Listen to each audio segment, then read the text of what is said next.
Assalamualaikum warahmatullahi wabarakatuh. Yang terhormat Bapak Ferdian Martinus selaku Guru Bahasa Indonesia dan teman-teman kelas 11 IPS 8 SMA Negeri 1 Depok yang saya sayangi. Pertama-tama, mari kita panjatkan puji syukur kepada Allah Subhanahu wa Ta'ala yang telah melimpahkan rahmat dan hidayahnya kepada kita semua, sehingga pada hari ini kita dapat berkumpul dalam kondisi sehat dan bahagia.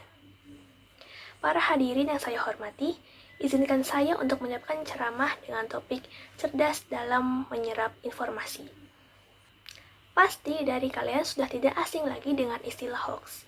Hoax merupakan informasi palsu, berita bohong, atau fakta yang direkayasa oleh oknum tertentu yang tidak bertanggung jawab. Pada umumnya, hoax bertujuan untuk lelucon. Namun, hoax bisa dijadikan sebagai alat propaganda dengan tujuan politisi, misalnya menjelekkan citra seseorang, kelompok, ataupun instansi. Apalagi sekarang di zaman serba teknologi ini, berita hoax semakin cepat menyebar dan mudah diakses oleh semua kalangan. Supaya kita lebih mudah mengenali hoax, kita harus tahu ciri-cirinya terlebih dahulu. Ciri-cirinya antara lain, yang pertama, mengakibatkan kecemasan, kebencian, dan permusuhan. Yang kedua, sumber beritanya tidak jelas. Biasanya di media sosial, pemberitaan medianya tidak terverifikasi, tidak berimbang, dan cenderung menyudutkan pihak tertentu. Yang ketiga, bermuatan fanatisme atas nama ideologi, judul, dan pengantarnya provokatif. Karena banyaknya informasi yang kita dapatkan, menyebabkan kita kesulitan untuk membedakan mana berita yang asli dan mana berita yang palsu.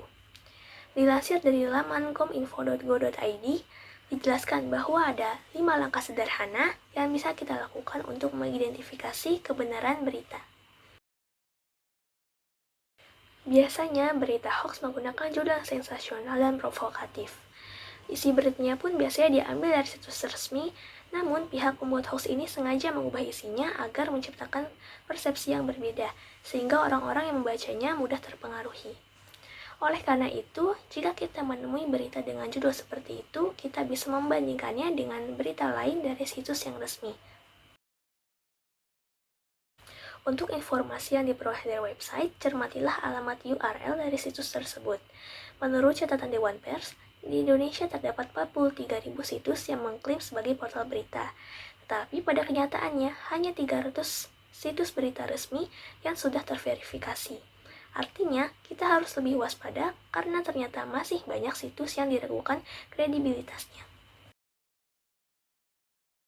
Hal lain yang perlu kita amati yaitu penulisan berita berdasarkan fakta atau opini. Kalau berdasarkan fakta, terjadi dengan kesaksian dan bukti, sementara opini bersifat subjektif dan berasal dari pemikiran si penulis saja. Di era teknologi digital saat ini, bukan hanya konten berupa teks yang bisa dimanipulasi, melainkan juga konten lain berupa foto maupun video. Ada kalanya pembuat berita palsu juga mengedit foto untuk memprovokasi pembacanya.